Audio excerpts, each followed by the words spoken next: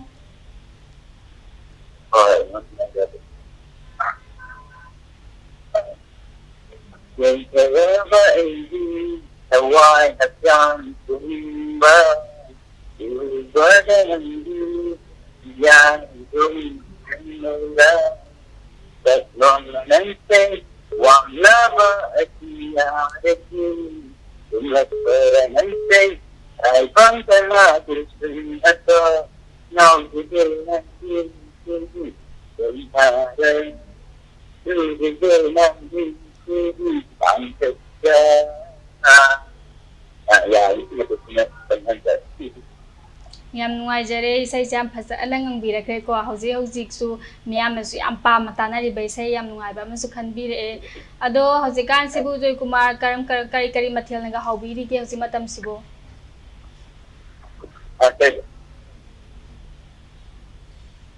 Hello Say hi but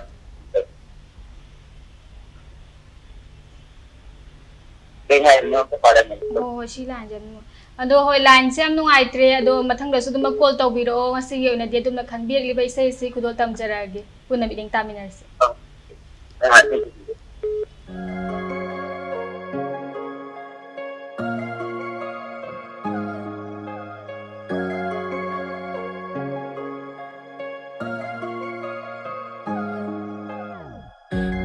Taramba aigi thawai hakchang pumba urubata nangi hiyai gumbi cheng lauda saklon la nang se wang laba atia dagi kumlak para nang se tai bang kana bushum hatpa ngau jage nangi nushigi say thada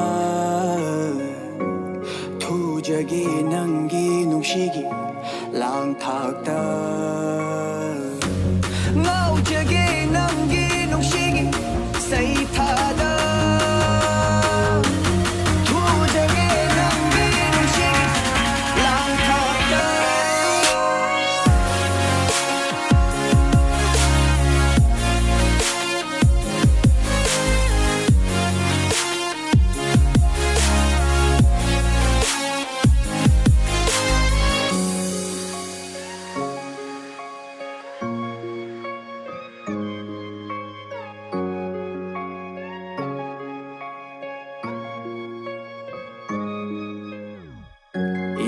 tahan bidare laikang la kumpun sida nu changak lo oi jage lenga pamil gumna saklon la nang se wang laba atia dagi kumlak para nang se tai bang kana bushum hatpa ngau jage nangi nushigi say thada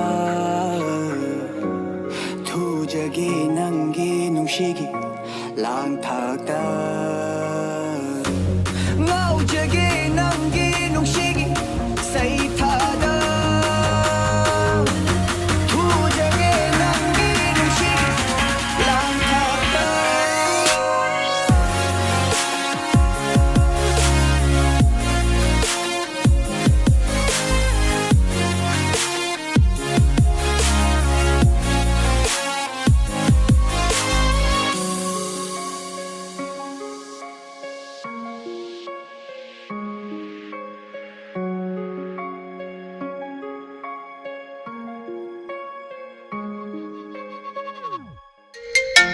Hauzik nungai sai ma meeting tabi khraba matungda mathangi caller asi kanano habadu amuk punna khangminarasi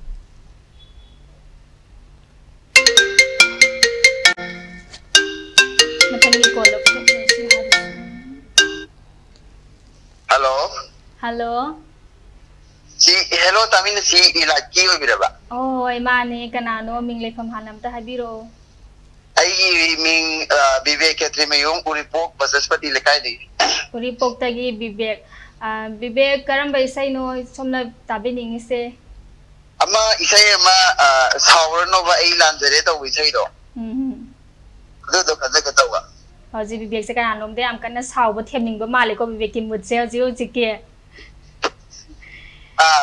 Isay kaza ni de saw ba them ba ni. Mai sa ba do sigumaya takan mani ba. Oh, ma'am, some pamatana by Ampaza by Sainico. And though he says, Sigi singer Dicanano can be bro. Singa no consider.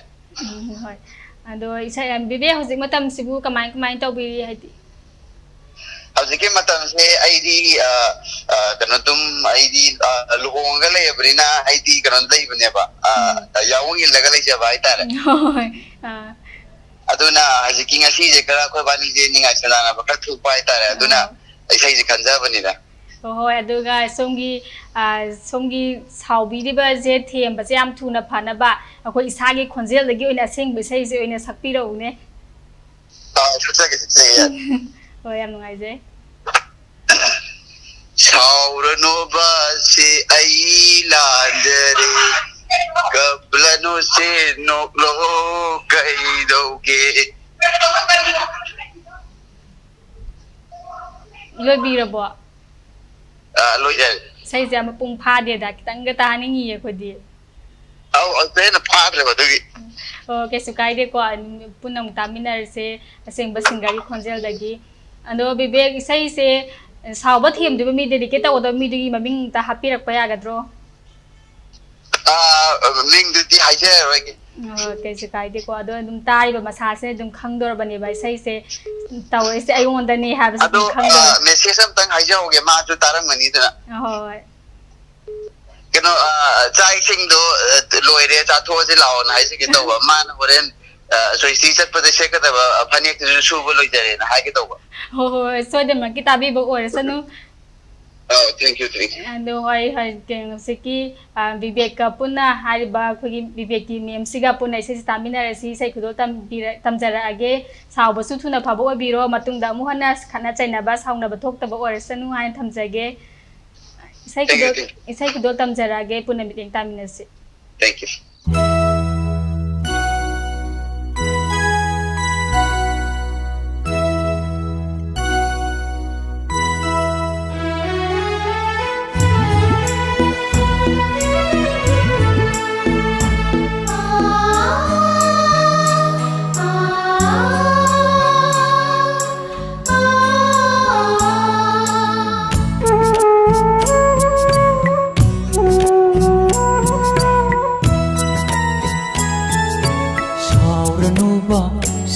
Ai lanjare kaplanushe no lo nangbu shauranu ba se ai lanjare kaplanushe no lo nangbu nang na haiba loina illage hayindagi uthaklaro she shauranu ba se ai lanjare kaplanushe no lo nangbu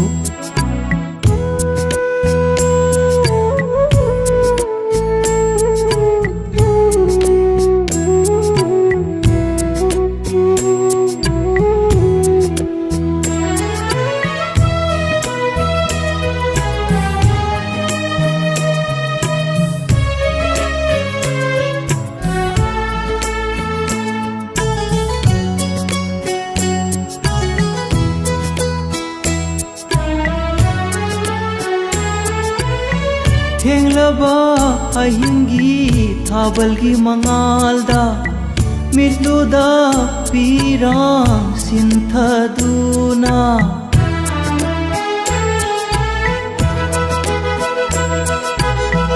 Thenglaba ahingi thabalgi mangalda mitluda pirang sinthaduna hainingba kayasu haingamdaduna nangna lona kapchaba thamoi ase khangba ngamlaktarene she shauranuba se ai lanjare kaplanu she noklo nangbu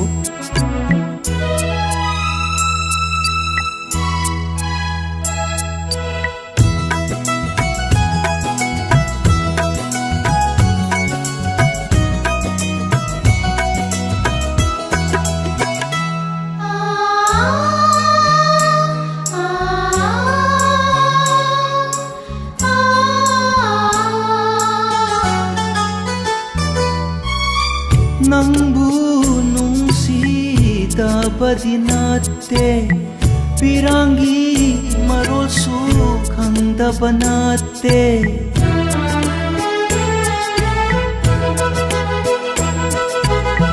nangbu nungsidabadi natte pirangi marol su khangdaba natte wamaigumna chakliba thamoigi wari kaya se khangamdana khajiktang thaklubani ho sauranoba she ai lanjare kaplanu she noklo nangbu nangna haiba loina illage hayengdagi uthaklaro she shauranuba she ai lanjare kaplanu she noklo nangbu shauranuba she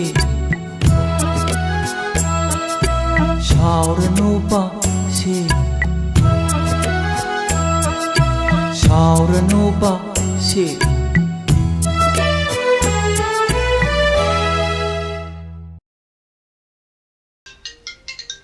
Hauzik bibek na khanbiraktana nungai isai ama miting tabine khaba matung hauzik ki mathangi caller se kanano habadu puna khaminasi. Hello. Hello, Tamina Soybiyo. Oh, hoy mani hello Tamina se ELITETV ni kana obirabano. Mingle Ma'am, ay kining Robin Irungbong. Robin. Robin je kai lamdagi obirabano. Ma'am, ay Bangwa Lekay dagi ne. Bambo Lekay dagi Robin. Robin hauzik sibu sa isinga sabirabo. Ma'am, tawag ka lagpay saksara da ngay dali. Sajak tengay kari mathil sabirakke. Ma'am, ay je kamen kamsoy ka. Kaya naga papo sama huraga dun sajara. Yam hao bo injam ni ko asmurum tam ga yaw yam hai na hao dam ni ko papo du ha ni ado Robin karamba film gi nungai be sai no tabi ni se thabakawana halakwa sta sak cha thoga sorry sensam yang pam ba.